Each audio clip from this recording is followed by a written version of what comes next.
नमस्कार सर्व ताईंना, कशा आहात सर्वजण. तर बघा, हा आहे म्हणजे 12-12:30 नंतरचा व्हिडिओ आहे. कारण आज आहे शनिवार आणि शनिवारी म्हणलं चला आपण मंदिर वगैरे स्वच्छ करून घ्यायचं आहे. कारण म्हणतात ना शास्त्रात की शनिवारीच आपलं मंदिर स्वच्छ करावं, कारण चांगलं असतं, शुभ असतं. त्यामुळे मंदिर मी आज शनिवारीच धुण्यासाठी घेतलेलं आहे, स्वच्छ केलं आहे बघा. आणि हे मार्बलचं असल्यामुळे नाही, थोडं जरी काळं लागलं ना तर ते निघत नाही. पण मी त्यासाठी काय केलं, एक लिंबू, थोडंसं दही आणि खायचा सोडा असं एवढं घेतलेलं आहे आणि त्यानं चांगलं छान निघलं आहे बरं का आपलं मंदिर. तर अशा पद्धतीने जर तुम्ही धुवून बघितलं तर थोडं थोडं का म्हणा मंदिर स्वच्छ होऊ शकते. आणि हे मंदिर बघा पांढरं शुभ्र झालेलं आहे आता. आणि पूर्ण असं धुवून घेतले, फरशी वगैरे सगळं मंदिर वगैरे पूर्ण स्वच्छ करून घेतलेलं आहे. आणि तर मंदिर वगैरे अशा प्रकारे स्वच्छ करून घेतलेलं आहे. आणि काय केलं माहिती आहे, म्हटलं आता घर स्वच्छ सगळे जाळी दळमाटी झाडल्यानंतर, फरशी स्वच्छ केल्यानंतरच आपण आंघोळ वगैरे करायचे. तर पूर्ण वर धुळा वगैरे बसलेले, महाराजांची मूर्ती वगैरे. तर बैल आपले ह्याला आणलेले असतात बेंद्रा दिवशी, ते पण वरच ठेवलेले आहेत, त्यांना पण स्वच्छ करून घेतलेलं आहे. आणि मूर्त्या पण बऱ्यापैकी जरा पिवळ्या काळपड पडल्या होत्या, त्या पण जरा स्वच्छ करून घेतले. आणि देवपूजा करायची म्हणलं ना खूप वेळ जातो. आणि नंतर बघा आंघोळ वगैरे सगळे झालेले आहे माझे आता. आणि आता मी देवपूजून घेणार आहे. तर मंगल कलशातला आपला नारळ एवढा उंच असा झालेला आहे, भरपूर असा लवकरच तो उंच झाला बरं का. त्याची वाढ भरपूर अशी झालेली आहे लगेच. पहिला जो मंगल कलश होता ना त्याची वाढ लवकर झालेली नव्हती, पण ह्या मंगल कलशाची वाढ भरपूर अशी झालेली आहे. तर मंगल कलश पण मी काय केले, आंब्याची पानं वगैरे आणून चांगले पूजन वगैरे चांगलं करून घेतले. आता मूर्ती वगैरे सगळे पूजन वगैरे करून घेते.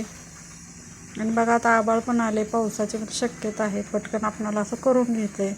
आणि जेवण वगैरे पण करायचं आहे बरं का. जेवण पण केलेलं नाही, कारण झाडण्यात करण्यातच वेळ गेल्यानंतर आंघोळी आता ही देवपूजा वगैरे चाललेली आहे. आणि आज फुलं वगैरे पण काही सापडलेली नाहीत. आणि आपण मंदिर काय करतो, कधी तर आपण स्वच्छ करायला जातो ना त्यावेळी खूप घाण निघत असते. कारण रोज आपण कसं करतो, मंदिर वगैरे स्वच्छ करतो. आणि आज आपण पूर्ण झाडून वगैरे सगळं स्वच्छ, मंदिराच्या खाली जाळ्या वगैरे बसलेल्या असतात, तर त्याला खूप वेळ लागत असतो बरं का. आणि माझा भरपूर असा वेळ त्यातच गेलेला आहे, धुण्यात, करण्यात आणि देवपूजण्यात पण. तर सगळ्या मूर्त्या वगैरे स्वच्छ आंघोळ वगैरे घालून घेतलेत. आता हळदी वगैरे लावते.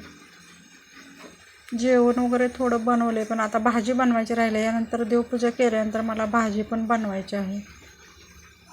आणि आपल्याला देवपूजा करायचं म्हणलं ना तर भरपूर असा वेळ जातो बरं का. आणि एकदम पटपट करायचं म्हणलं ना तर आपल्याजवळ भरपूर अशा मूर्त्या असतात, त्या पूर्ण मूर्त्या धुवायच्या स्वच्छ, नंतर त्यांना हळदी कुंकू लावायचं, फुलं घालायची, नंतर दिवा, अगरबत्ती, कापूर असं सगळं म्हणलं ना तर 1 तास अखंड जातोच आपला. आणि ते पटपट करायला गेले की नाही होऊन जात नाही. मग आज म्हटलं शनिवार आहे तर 2 लवंगा आणि कापूर पण असा मी जाळलेला आहे. कारण म्हणतात शनिवारी पण मंदिर स्वच्छ करावं आणि घरात कापूर विलायचे हे कापूर आणि लवंगा जाळावं, चांगलं असते, आपल्या घरात शुभ असतं. आणि तर चौकटीला पण मी हे करून घेतलं, हळदीचं लेपन करून घेतलेलं आहे. ते काय मी व्हिडिओमध्ये दाखवलेलं नाही तुम्हाला. तर अमावस्या पुनवेला किंवा शुक्रवारी, गुरुवारी असं आम्ही हळदी लेपन करून घेतो. तर कापूर आणलेला होता, संपला होता तर आणला होता. तर म्हणलं आता चला लवंगा आणि कापूर जाळू.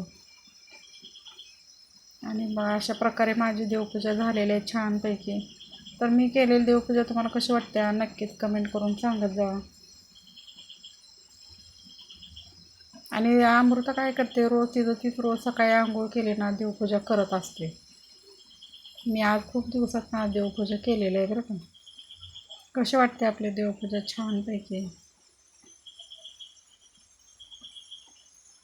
आणि मार्बलचं मंदिर पण लगेच निघत नाही बरं का, याला खूप त्रास घ्यायला लागतो धुताना. आणि आता थोड्या वेळात बघा आता पाऊस वगैरे आलेला आहे, बघू शकता पाणी साठले चांगलं. आम्ही रोज म्हणायचं सगळीकडे पाऊस पडतो आहे, पण आमच्याकडे पाऊस पडतच नाही.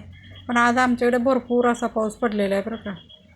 आणि आभाळ पण असं अंधारून आल्यासारखं झालं आहे, असं वाटतं की आणखीन पाऊस वगैरे येतो आहे का. तर बऱ्यापैकी आता पावसानं आपल्या सुरुवात आहे सगळं केलेलं आहे, आपल्याकडेच नाही म्हणजे आमच्याकडेच नाही. तर कोणाकोणाच्या गावाला पाऊस म्हणजे असं चालू झाला आहे नक्कीच कमेंट करून सांगा.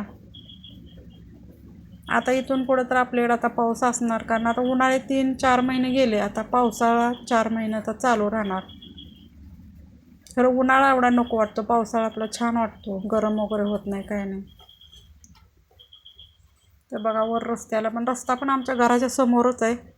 आता पाऊस जरा कमी आलेला आहे. झाडं बिडं कशी हिरवीगार झालेत आणि वाऱ्यानं हलायलेत, कारण झाडांना